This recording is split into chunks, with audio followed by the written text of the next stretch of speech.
भाग्य बदल जाते हैं जब जिंदगी में जीत के इरादे मजबूत हो, वरन जिंदगी तो यूं ही बीत जाती है किस्मत को दोष देते देते। तो हेलो दोस्तों, कैसे हैं आप लोग? आशा करते हैं कि आप लोग अच्छे ही होंगे। तो मैं संजय सर आपको कैप्टन K2 एकेडमी में स्वागत करता हूं, जिसका संचालक है कौशल जी। और मैं यहां पे एक साइंस का टीचर हूं। मैं आपको साइंस यहां पे पढ़ाऊंगा।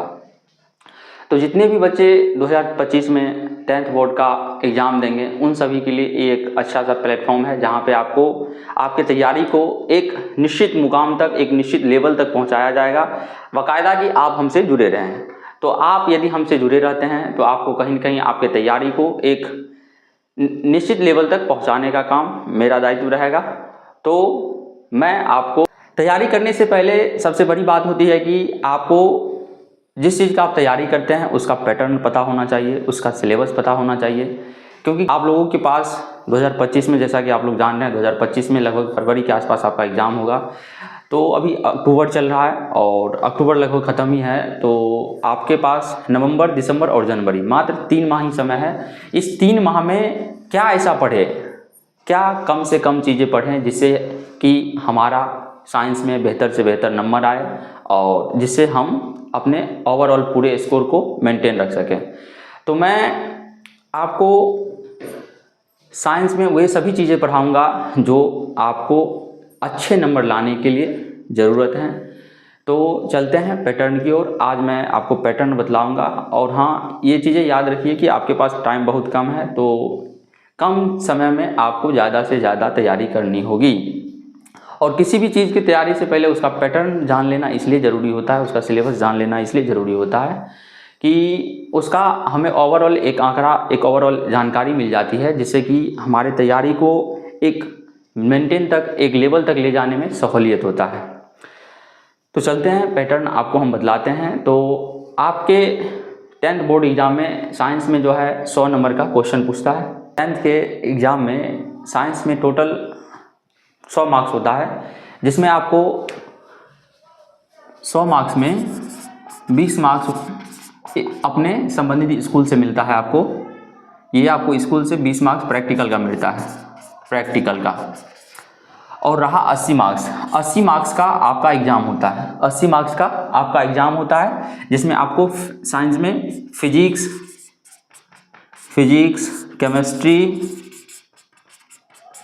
केमिस्ट्री और बायोलॉजी,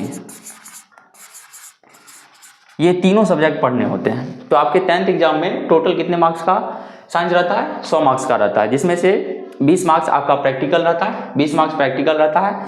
इसमें आपको 20 में लगभग 18 मार्क्स मिल ही जाएगा अपने स्कूल से। रहा 80 मार्क्स की तैयारी।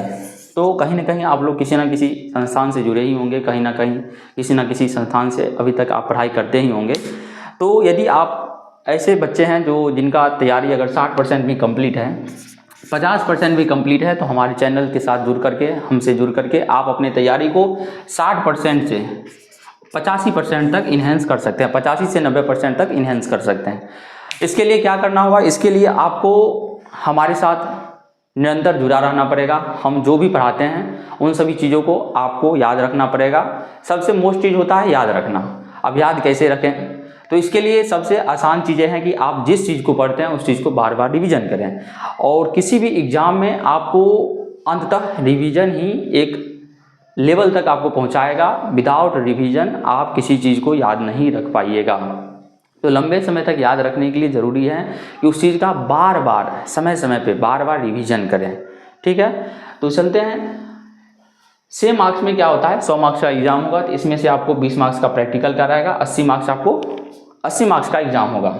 अभी एग्जाम का पैटर्न ये है कि आपको 80 मार्क्स में, ये साइंस का जो 80 मार्क्स पूछा जाएगा, इसमें से आपको 40 मार्क्स का ऑब्जेक्टिव रहेगा और 40 मार्क्स का क्या रहेगा? 40 मार्क्स का आपका रिटन एग्जाम होगा। 40 मार्क्स का ऑब्जेक्टिव रहेगा और 40 मार्क्स का रिटन एग्जाम होगा। अब 40 मार्क्स का ऑब्जेक्टिव जो रहेगा उसमें आपको अभी 200% क्वेश्चन दिया जाता है, उसमें से 100% क्वेश्चन आपको बनाना होता है। पहले क्या था कि पहले 100% ही क्वेश्चन होता था और 100% ही बनाना पड़ता था, बच्चा को जितना आता था उसमें बनाना पड़ता था। लेकिन अब है कि अब एग्ज़ाम के पैटर्न को बहुत हल्का कर दिया गया। ये आप लोगों के लिए बहुत ही अच्छा सुनहरा अवसर है कि आप लोग कम तैयारी करके भी ज़्यादा से ज़्यादा नंबर ला सकते हैं। तो ये चीज़ें हैं कि अभी आपको जैसे साइंस में 80 मार्क्स का क्वेश्चन पूछा जाएगा, 80 मार्क्स में कितना का बोले 40 मार्क्स का रहेगा ऑब्जेक्टिव। तो अभी 40 मार्क्स का ऑब्जेक्टिव रहेगा तो इसमें कितना टोटल ऑब्जेक्टिव दिया जाएगा, 80 ऑब्जेक्टिव आपको दिया जाएगा, 80 ऑब्जेक्टिव दिया जाएगा और 80 में से आपको कितना बनाना है 40। तो आप ख्याल रखिए कि अगर आप अपना सिलेबस को आधा भी कंप्लीट कर रखें तो आप अच्छे से अच्छे नंबर गेन कर सकते हैं। इसके लिए क्या होगा कि आपको कम से कम आधा से सिलेबस ख़त्म होना ज़रूरी है।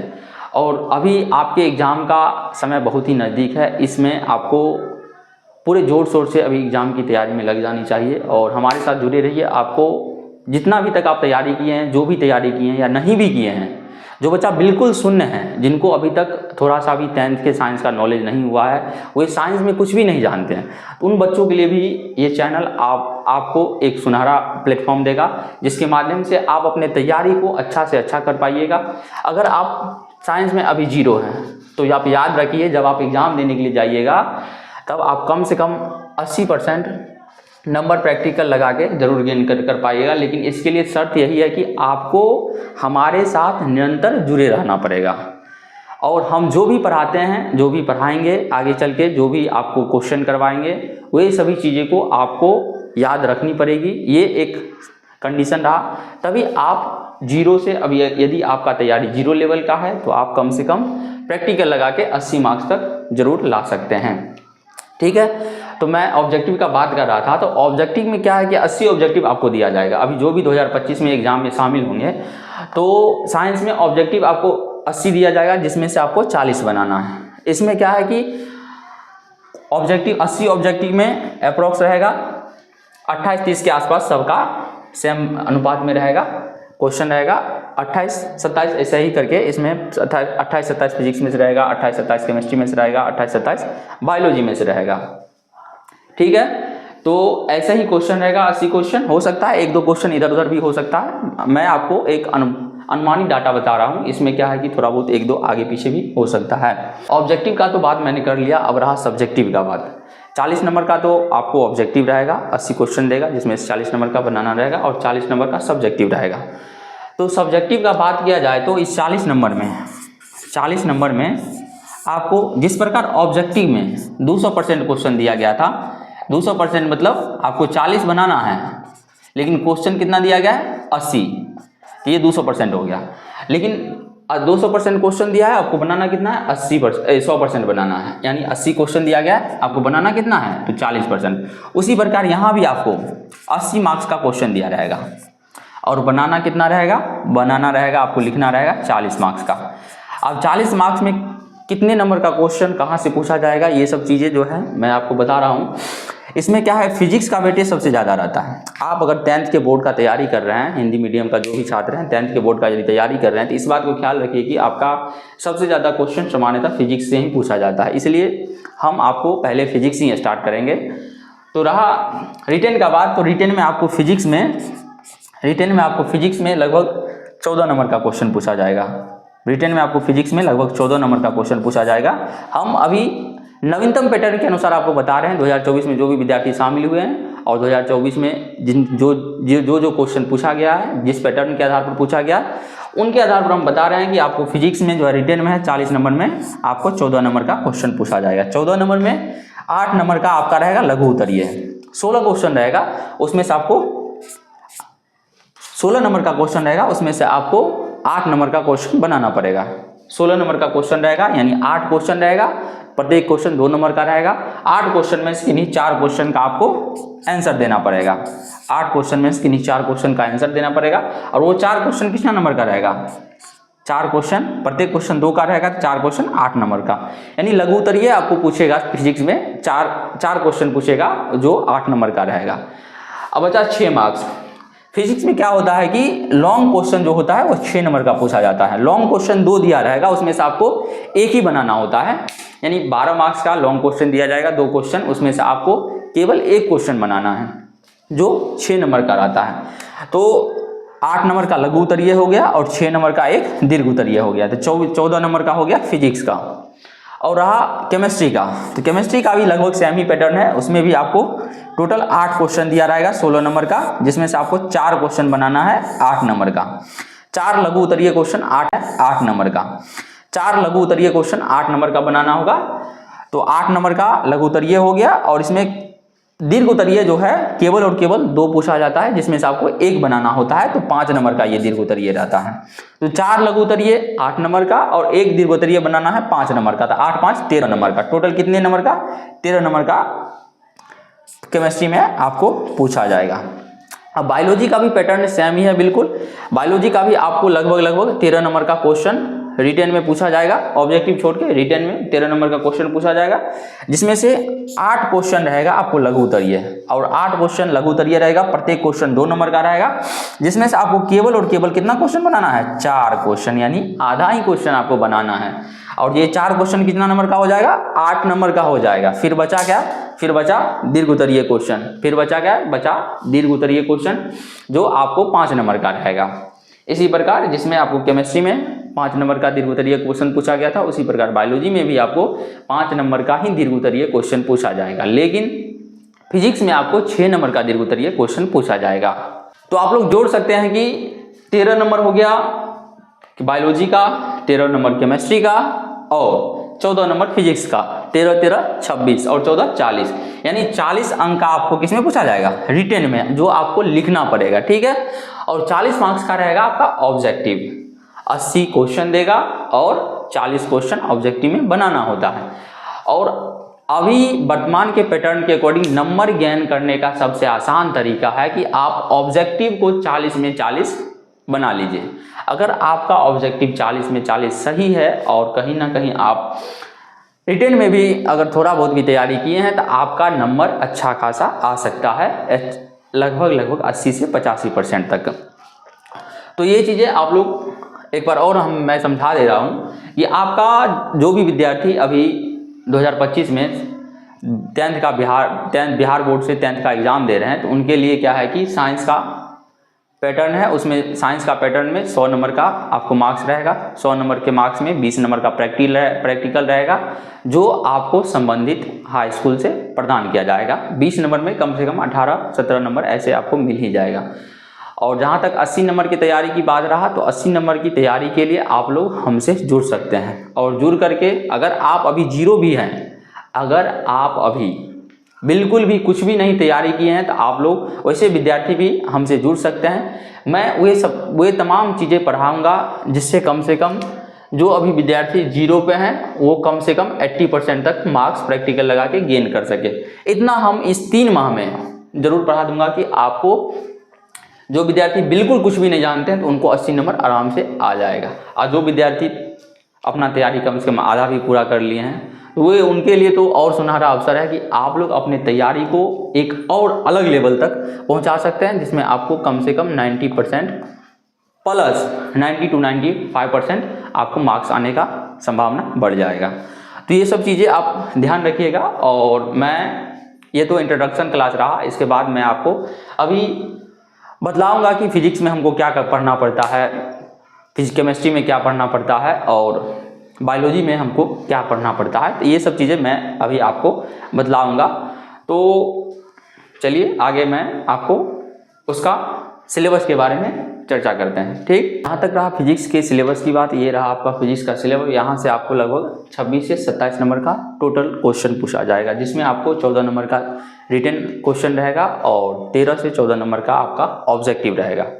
रिटन में आपको यहीं से क्वेश्चन पूछा जाएगा। और मैं आपको बता दूं कि सामान्यतः बहुत कम ऐसे टीचर होते हैं जो आपको एनसीईआरटी पढ़ाएंगे। बिल्कुल मैं आपको एनसीईआरटी पैटर्न पर ही पढ़ाऊंगा। और आप यदि पीछे जितने भी एग्जामिनेशन हो चुके हैं और आगे अभी वर्तमान में जो 2024 में हुए हैं और आगे जितने भी एग्ज़ाम होंगे, वे सभी किससे? एनसीईआरटी पैटर्न, एनसीईआरटी, बिल्कुल एनसीईआरटी बुक से ही एनसीईआरटी पैटर्न पे क्वेश्चन पूछते हैं।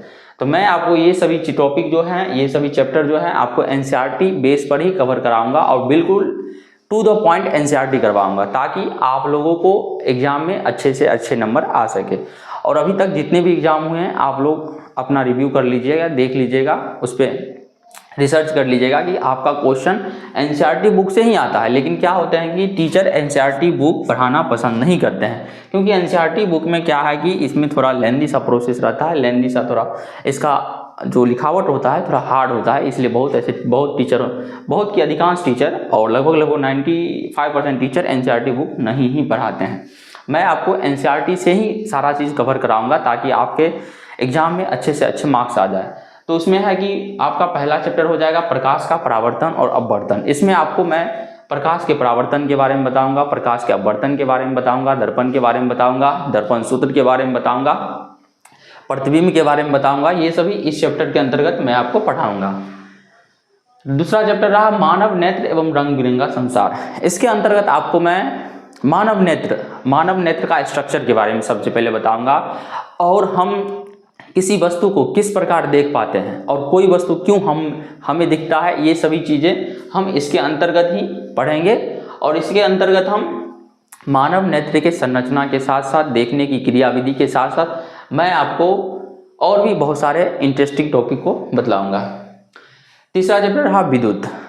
तीसरा चैप्टर में आपको मैं विद्युत के बारे में बतलाऊंगा। इसमें इसका सबसे फेमस टॉपिक है ओम का नियम, जो आपके एग्जामिनेशन में बार बार पूछे जा रहे हैं और पूछे जाएंगे भी। चौथा चैप्टर रहा विद्युत धारा के चुंबकीय प्रभाव। इसमें आपको चुंबक के बारे में बतलाया जाएगा, और भी सारा टॉपिक है जो आपको बहुत ही गहनतापूर्वक बतलाया जाएगा। पांचवा चैप्टर है ऊर्जा के स्रोत। इसमें आपको ऊर्जा के बारे में बतलाया जाएगा, ऊर्जा के स्रोत के बारे में बतलाया जाएगा। तो ये सभी रहा फिजिक्स का सिलेबस रहा, जिसमें से आपको लगभग 26 से 27 नंबर का क्वेश्चन पूछा जाएगा, और 26 से 27 नंबर में 14 नंबर का आपका रिटन रहेगा और लगभग 14 से 15 नंबर का ऑब्जेक्टिव रहेगा।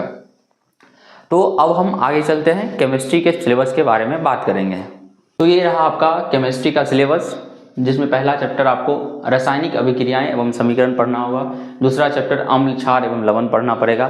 तीसरा चैप्टर कार्बन एवं इसके यौगिक पढ़ना पड़ेगा। चौथा चैप्टर तत्वों का आवर्त वर्गीकरण पढ़ना पड़ेगा, और पांचवा चैप्टर धातु एवं अधातु पढ़ना पड़ेगा। ये सभी एनसीईआरटी का चैप्टर है, और मैं आपको एनसीईआरटी वाइज ही केमिस्ट्री को भी कवर करवाऊंगा। एनसीईआरटी में जो भी क्वेश्चन दिए गए वो add to the point question आपको बोर्ड एग्जाम में पूछ दिया जाता है, इसलिए मैं पूर्णतः प्रयास करूंगा, 100% प्रयास करूंगा कि जो भी क्वेश्चन मैं करवाऊं सभी एनसीईआरटी से ही करवाऊं, और जो भी टॉपिक मैं कवर करवाऊं सारा के सारा एनसीईआरटी से ही कवर करवाऊं, और बिल्कुल लाइन बाय लाइन एनसीईआरटी में जो भी लिखा रहेगा उसके अकॉर्डिंग ही मैं पढ़ाऊंगा, ताकि आपका ऑब्जेक्टिव का भी तैयारी साथ ही साथ होते रहे। तो केमिस्ट्री में मैं बता रहा था कि इसमें भी आपको लगभग 13 नंबर का रिटन पूछा जाएगा, और 13 से 14 नंबर का ऑब्जेक्टिव पूछा जाएगा। 13 नंबर में रिटन में आपको 8 नंबर का 4 क्वेश्चन लघु उत्तरीय रहेगा, और 5 नंबर का एक इसमें से दीर्घ पूछा जाएगा, ठीक है। और ऑब्जेक्टिव में 13 से 14 नंबर का ऑब्जेक्टिव भी रहेगा। तब आगे हम फिर आपको अभी चलते हैं, बायोलॉजी का सिलेबस बताएंगे।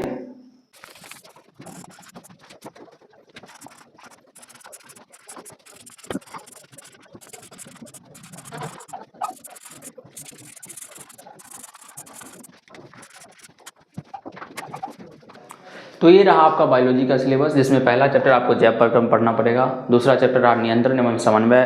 तीसरा चैप्टर जीव जनन कैसे करते हैं, और चौथा चैप्टर हो गया आनुवांशिकता एवं जैव विकास।